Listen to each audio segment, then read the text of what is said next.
Inexplicável.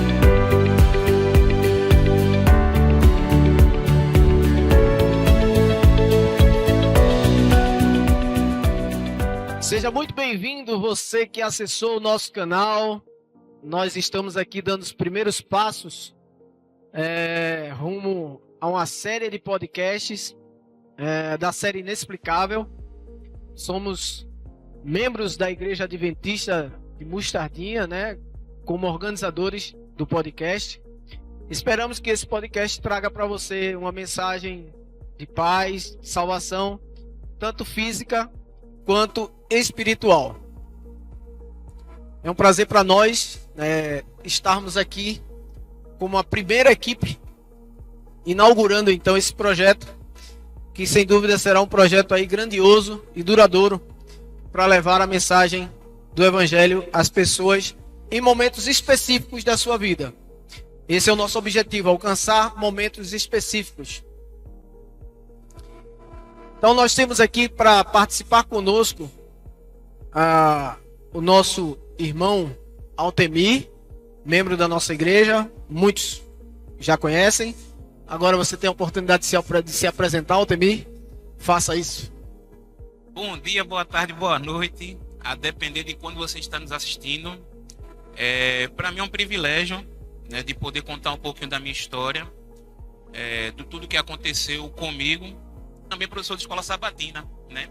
Apesar de eu ter me batizado aqui na igreja em janeiro.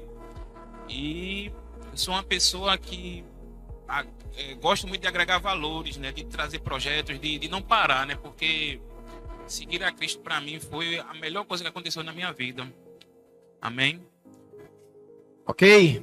Dando uma explicada aqui sobre o formato do nosso podcast, nós sempre procuraremos trazer uma pessoa que viveu o tema que estamos falando, uma pessoa que estará apresentando, no caso eu hoje, e sempre uma pessoa especialista no assunto. E hoje nós temos a oportunidade de estar aqui com o nosso irmão José Neto, psicólogo, tá certo? Eu queria que ele se apresentasse. Olá, como já falou, me chamo José Neto, sou psicólogo, sou adventista desde o ano de 96, sou casado, vocês conhecerem um pouquinho, né? Sou pai de um casal já adultos, a mais nova com 20 anos e o mais velho com 28. Já sou avô, sou psicólogo desde 2014, comecei a atuar na clínica desde 2016 e trabalho com a psicologia escolar. Hoje trabalho em escola desde o ano de 2018. Bom, hoje nós traremos um tema um tanto polêmico, né, mas que cada vez está se aproximando mais de nós, né, mas a gente tem visto casos falando sobre esse assunto, que é o suicídio. Claro, nós temos aí o setembro, estamos em meio ao Setembro Amarelo, que é um mês que foi dedicado ao combate ao suicídio. E para falar um pouco sobre o que aconteceu em sua vida, né? Contar um pouco da sua experiência, o Altemir vai iniciar aí um pouco da sua fala. E a gente queria saber, Altemir, um pouco de você aí, porque a sua história começa a princípio tranquila, a situação financeira, digamos assim, saudável, uma vida tranquila, até espiritualmente falando, mesmo sem você ser nessa época um cristão, mas tinha uma tranquilidade de espírito, digamos assim, que trazia uma boa condição de vida para você e sua família. Mas isso não se manteve. Isso mudou em algum momento da sua vida. Conta pra gente aí o que aconteceu aí na sua vida que mudou essa situação. Inicialmente, eu tive uma juventude maravilhosa. Meu pai era oficial da Polícia Militar e ele, com minha mãe e meus irmãos, deu tudo do bom e do melhor, né? Videogame, bicicleta, tudo com a criança, né? poderia ter. E aí a gente foi crescendo, comecei a namorar cedo, né? 17 anos, aquelas coisas todas, e saí do ensino médio, já fui entrando na faculdade, tudo precoce. E durante a faculdade descobri que ia ser pai, não é? E por não me prevenir de forma, né, que como os pais ficam aconselhando aos filhos. E a partir daí teve um momento, né? Era uma casa muito alegre, né? E nesse momento eu tinha dentro de mim algo assim que não me saciava, algo vazio, sabe? Por mais que eu tivesse tudo, sempre me faltava algo, mas eu não sabia o que era. Aí vamos lá para a fase de perdas, né? Que foi justamente com meu pai. Ele teve alguns problemas emocionais que desencadeou uma doença, pois ele era diabético. E aí os rins dele paralisaram, né? E aí ele se tornou renal crônico. E ele passou 8 anos nessa vida, né? De fazendo hemodiálise. Ele não podia fazer transplante porque era risco de morte iminente e tudo mais. E justamente no mês que meu pai adoeceu, que foi socorrido e tal, e ficou hospitalizado, minha mãe, coçando o ouvido com um bilírio, ela futucou a ponto de inflamar o ouvido, estourar o tímpano, enfim. Só que ela não cuidou dela, ela ficou, dedicou-se assim a meu pai. A vida dela foi meu pai, por esses 8 anos, né? Cuidando do meu pai. E meu pai já era 15 anos mais velho que minha mãe. Meu pai foi o primeiro namorado dela, aquela coisa toda. Marido, filho. E minha mãe era do interior, né? De Uricuri. E aí ela veio morar aqui com meu pai. Pois bem, nesse momento que passou esses 8 anos, foi quando meu pai veio tendo uma piora. Foi justamente quando eu tinha acabado de terminar o curso, né? Meu pai já não estava mais aguentando mais aquela carga de hemodiálise, né? 3 vezes na semana. Quem sabe a rotina de um renal crônico é muito pesado, né? Às vezes eu via meu pai vindo triste, não pelo o tratamento que ele fazia, mas porque cada terça, quinta ou sábado que ele ia fazer o tratamento, ele voltava a ser um amigo, um companheiro que fazia também com ele. Sempre morria uma pessoa, e isso é muito desgastante, né, psicologicamente. E em 2014 meu pai veio a falecer, foi a primeira perda que eu tive, né? A família da gente ficou consternada, passamos um luto muito grave, né? Porque meu pai era uma pessoa maravilhosa, eu tive o melhor pai do mundo, isso eu posso dizer. E a partir daí, 1 ano e pouco depois, foi quando minha mãe, a gente lutando para sair do luto, a minha mãe começou a sentir forte dor no ouvido. E aí a gente, vamos cuidar de nossas mães, né, eu e meus irmãos, aí a gente foi fazer o tratamento com ela, aquele negócio para saber o que era. E aí aquela feridinha no ouvido dela foi evoluindo, virou um cisto, até que chegou a se tornar um tumor maligno. E aí ela estava com um câncer muito raro e porém muito difícil, assim, segundo a médica, né, que estava cuidando dela, de acontecer, que ficava entre o canal auditivo e a parede do crânio, né? Só que estava num lugar muito risco, né? E aí teve que fazer o tratamento de rádio e quimioterapia. Minha mãe, por ser mais nova do que meu pai e ter acreditado que tinha cumprido a sua missão com seu marido, ela disse, não, agora eu vou viver para mim, né? Ela começou a fazer dieta, começou a se cuidar, né? Ela nova, só que aí veio esse problema de saúde. Aí depois do tratamento ela ficou muito debilitada e aí ela começou a entrar em depressão, né? Cabelo caindo, aquela coisa toda. E aí foi quando eu e meus irmãos, a gente, meu Deus, o que a gente vai fazer? Aí a gente se mudou para o interior. Fomos para Uricuri para resgatar, né, as amizades, a família, né, que iriam cuidar dela, né, mas infelizmente deu tudo errado lá. E aí voltamos para Recife, né, ela teve um problema, ficou internada por muitos dias, né, na UTI. Altenir vivia uma vida tranquila, aparentemente sossegada. E de repente as coisas começam a perder chão, né? Então eu queria jogar agora para você, Neto. Seria o primeiro ponto aí puxando aí para o nosso assunto especificamente. Que gatilhos um ser humano pode ter aí que pode encaminhar ele a um processo de suicídio?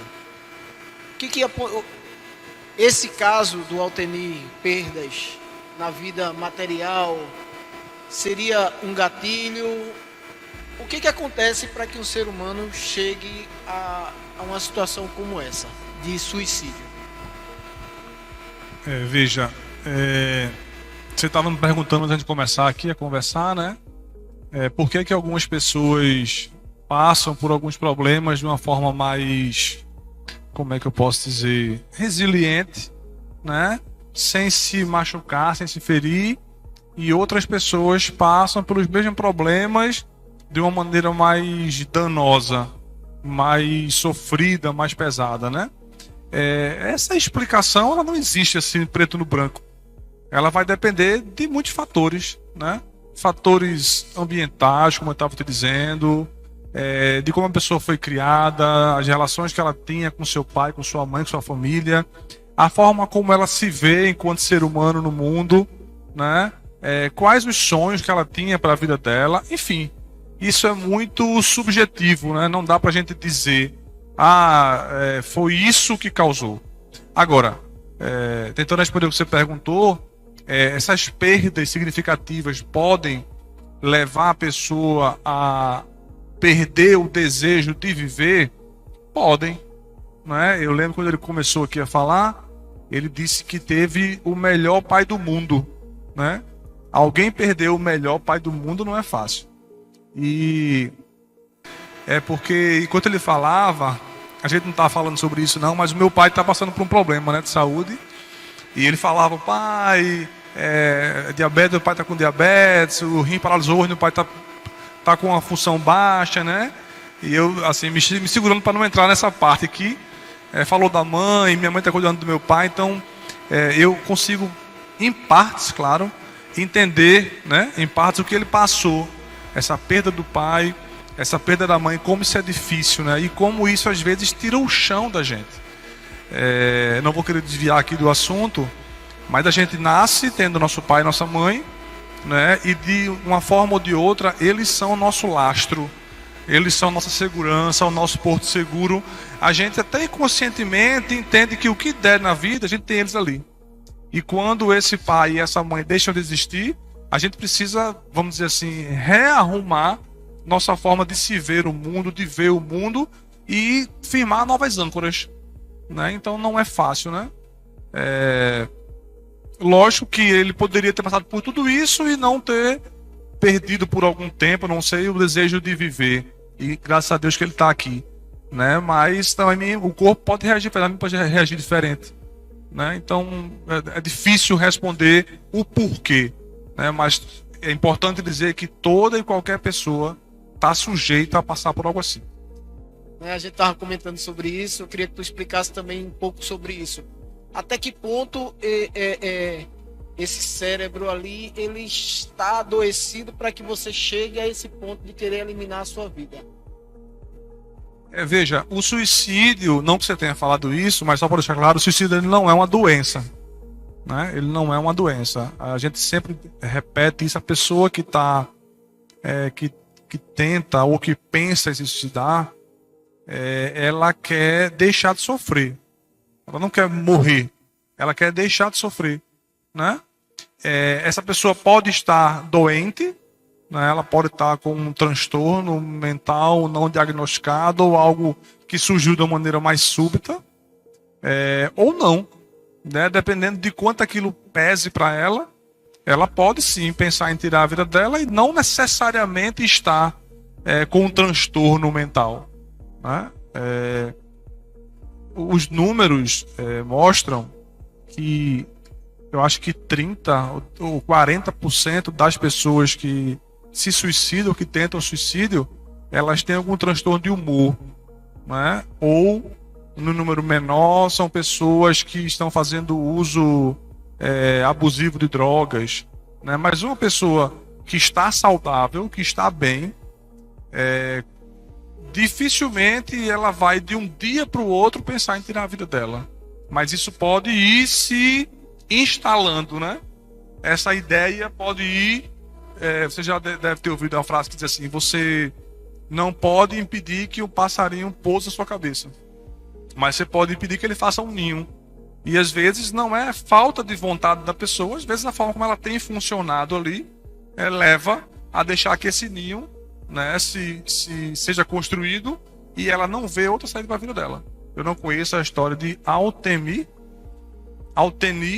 né, conheci aqui agora, mas eu não tenho dúvida do quanto ele tentou desviar a mente disso, né, dos recursos que ele buscou, enfim, dos subsídios que ele tentou buscar para livrar a mente disso, e às vezes a pessoa não consegue sucesso. E eu posso dar um exemplo, como alguém às vezes que está obeso, tenta emagrecer e não consegue, né? Como alguém que está se tornando diabético, sabe que tem que parar de comer açúcar, a pessoa não para de comer, como alguém que sabe que precisa estudar para mudar de vida, essa pessoa não faz. Então, às vezes, o só entender que é importante, às vezes não é tudo para que você possa mudar aquela estratégia, aquele caminho, né? Então, muito bom ter falado nessas questões, porque a gente volta a frisar isso, porque a vida do Altenir não era uma vida difícil, era uma vida aparentemente fácil.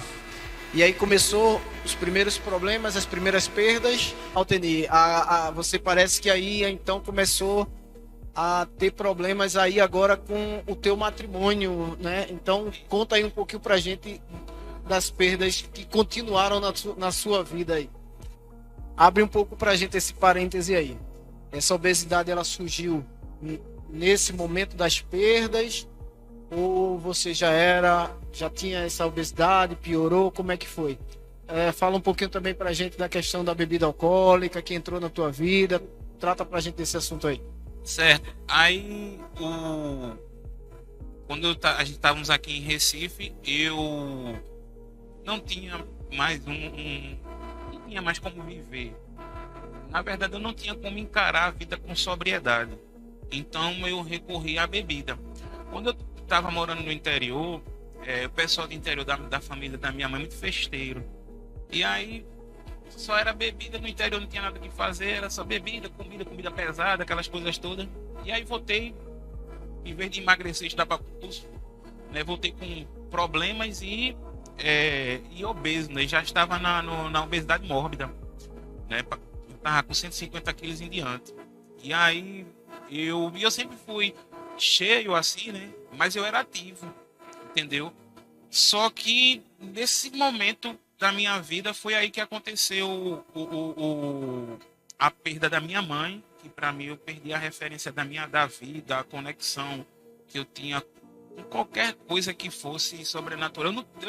Assim, foi a pior coisa que aconteceu na minha vida, não é? E foi um ano, aconteceu uma coisa, 2019, o falecimento da minha mãe, que foi a pior. Por que eu digo que foi a pior coisa? Porque eu também perdi meu pai. E, poxa, até hoje eu sinto saudade do meu pai. Mas a questão foi porque meu pai, ele teve uma boa vida, ele teve uma longa vida. Minha mãe não. Eu sempre achava que a vida foi injusta com minha mãe. Porque no momento em que ela era pensionista, ela sempre viveu para os filhos. Ela disse, não, vou viver agora, e para o marido, né? Vou viver agora para mim. A vida, pouco tempo depois, ela faleceu, tá entendendo? E eu achava que a vida era injusta com ela. Então, como eu não conseguia encarar a vida sóbrio, aí eu entrei no alcoolismo, que era a única cano de escape que eu tinha para poder continuar respirando, porque minha condição de vida se tornou agora viver para dar boas condições aos meus filhos. Eu não tinha mais objetivos, sonhos para realizar. Nada disso para mim me importava mais. Eu só estava vivendo, respirando para poder alimentar meus filhos. Eu tenho um irmão que mora comigo hoje, que ele sempre foi minha rocha, assim, sabe? Ele, no momento lá no interior, uma coisa muito linda que eu queria até compartilhar aqui, foi que quando aconteceu o que aconteceu lá, as coisas que aconteceram, né? Ele me chamou, eu passei 5 dias sem me alimentar, sem beber água, sem nada, eu não conseguia, entendeu? Eu perdi 10 quilos em uma semana e foi muito, muito ruim, a ponto de minha mãe sofrendo, vendo aquilo ali, e ela passando pelo processo dela, ela tinha uma dor, eu não sei se é neurologia ou neuralgia, é a pior dor do mundo, tem uma dor fina aqui. Ela tinha essa dor porque a radioterapia dela foi aqui, né, na fonte. E aí ela passando por esse processo e vendo o filho dela definhando, sofrendo, porque eu não tinha mais reação lá, né, antes de vir para cá. E a partir disso, meu irmão me chamou de uma forma carinhosa, me levou para uma açaiteria, que eu gosto muito de açaí, e me abraçou, aí olhou nos meus olhos e disse: meu irmão, o nome dele é Altamir, mais conhecido como Mumu, e ele disse: meu irmão, eu não sei o que tu tá passando, eu nunca passei por isso, eu não sinto o que tu tá sentindo, mas eu tô aqui, eu sou teu irmão, eu não vou sair de perto de você não. E assim, naquele momento ali, mesmo eu sentindo dor, mesmo sofrimento, não é? Eu vi que tinha alguém assim, sabe, comigo. E eu não, por mais que eu estivesse sofrendo sozinho, mas eu sabia que tinha alguém ali do meu lado, né? Então eu queria deixar registrado isso porque às vezes um sorriso para uma pessoa ali que está passando assim, um legal, né? Quando você vê uma pessoa, pode mudar a vida daquela pessoa naquele momento, né? Eu acho muito interessante, eu queria deixar registrado isso. Eu queria só aproveitar, é muito comum as pessoas dizerem assim, tá, mas se a pessoa vier dizer para mim que ela está pensando em tirar a vida, né, ou se ela vier me dizer que está pensando em desistir de tudo, eu não sei o que dizer, né? E as pessoas preferem não ouvir porque não sabem o que dizer.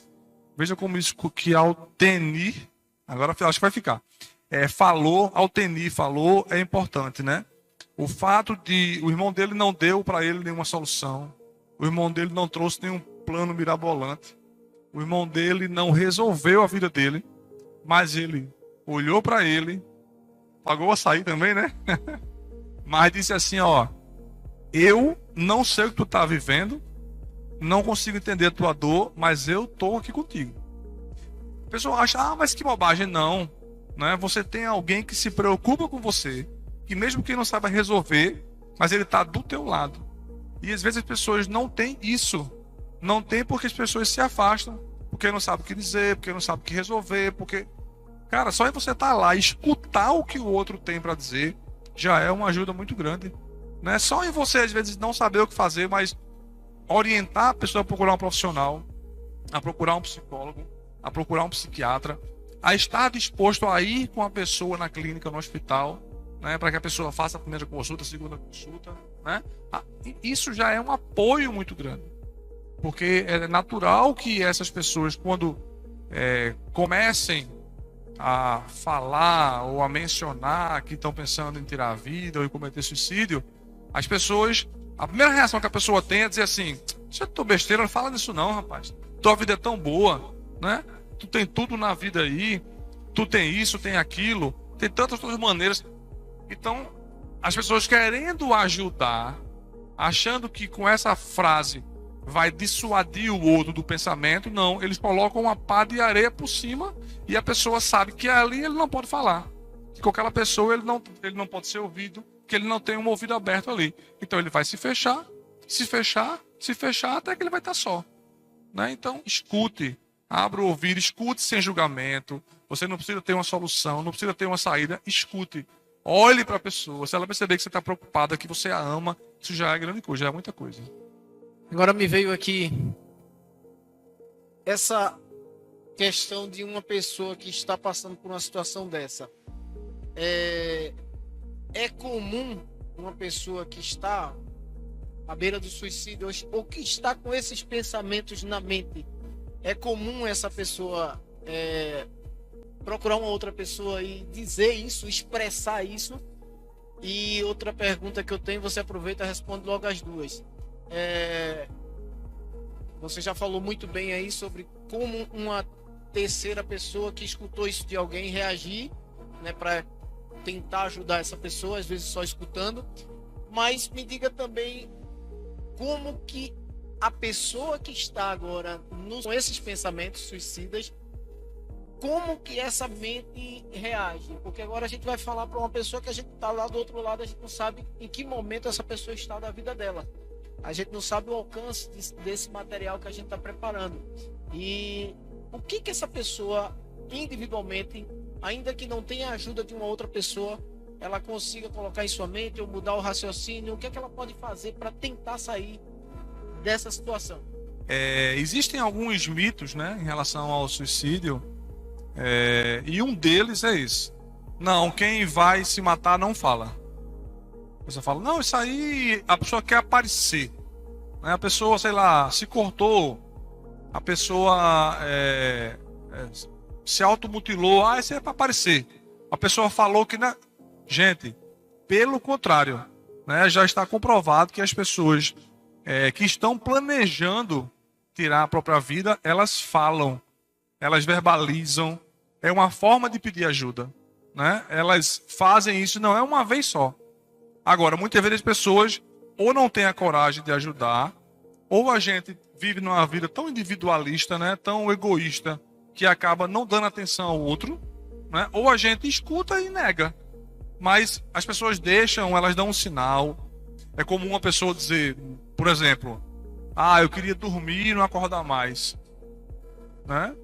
Eu queria não ter nascido, né? Se eu pudesse, sei lá, enfim, frases, né, que demonstram que a pessoa está passando por um momento de sofrimento. Então não necessariamente ela vai chegar e dizer, tô afim de tirar minha vida. Não. Ela até pode dizer, mas chegar e dizer isso no meio de pessoas não é fácil. Então a pessoa vai dando pequenos sinais, né? Tipo, se eu pudesse, eu não estava aqui. Frases que são estranhas, que parecem brincadeiras, mas que não é comum das pessoas estarem dizendo. E aí a pessoa pode chegar e dizer, tu tá falando isso, tu quer conversar? Tu quer falar sobre isso? Ou se você não tem essa capacidade, não, Neto, eu não tenho essa capacidade de fazer isso, chama alguém. Só que você confia, um amigo meu, um parente, um primo, um vizinho, falou, tu pode falar com ele, um psicólogo, um amigo, sei lá. Mas faça alguma coisa para ajudar, porque essa pessoa está pedindo ajuda. Não tem nenhum bizu, né? Não tem nenhuma passe mágica. O que uma pessoa que está com pensamento suicida ou pensando em tirar a sua vida deve fazer é procurar ajuda profissional, né? É procurar ajuda profissional. Uma ajuda de um psicólogo, ou uma psicóloga, claro, e de um médico psiquiatra. Porque isso vai ser avaliado pelos profissionais e acompanhado pelos dois, e muito provavelmente vai entrar em uso de uma medicação, né? Para conseguir, vamos assim dizer, enfraquecer esse sintoma e dar à pessoa a condição de fazer a psicoterapia. E aí os profissionais vão dizer quando a pessoa vai estar pronta para deixar o tratamento. Mas eu queria pegar um ponto que eu acho que é importante, quando a gente fala sobre isso em igreja, e a gente está falando na igreja, né? É importante, veja. Pensar assim não é falta de fé, né? Não tem a ver com a espiritualidade baixa. A gente está falando de uma mente adoecida. A pessoa pode estar entrando numa depressão, a pessoa pode estar em algum outro transtorno que ela não consegue perceber, identificar, né? Ela pode estar aí, quem sabe, fazendo uso de alguma medicação que está causando isso nela, às vezes acontece, né? Ela pode estar, sei lá, com uma desnutrição, com uma falta de algum nutriente que está mudando a bioquímica do cérebro dela, né? E junto com a situação de vida pode estar deixando ela assim também, né? Então, as pessoas às vezes falam, não, isso é falta de fé, falta de Deus. Gente, não é. A gente tem que saber separar o que é doença, o que é transtorno, o que é uma desorganização e o que é falta de fé, né? Eu acho que você chegar para uma pessoa que está falando sobre isso ou que tentou suicídio e dizer isso à pessoa é você colocar sobre ela mais um peso, mais um fardo e não ajudar, né? Então, mesmo que você ache que fique com seu achismo para você. Ore pela pessoa, pronto. Eu acho que é falta de fé, a pessoa está longe de Deus. Ok, ore por ela. Mas não verbalize isso, que em vez de ajudar, você só prejudica. Me parece que não foi muito isso que aconteceu na tua vida, né, Altemir? Tu estava num momento, você não tinha o conhecimento da palavra, não tinha religiosidade, e me parece que aí você então vai absorvendo todas essas situações que vão acontecendo na tua vida. Isso vai levando você a um isolamento. Conta um pouquinho pra gente aí, como que você chegou então a programar, quase que podemos dizer assim, a tua morte. Como foi que isso aconteceu, o momento de isolamento, como foi que tudo isso, você chegou a isso?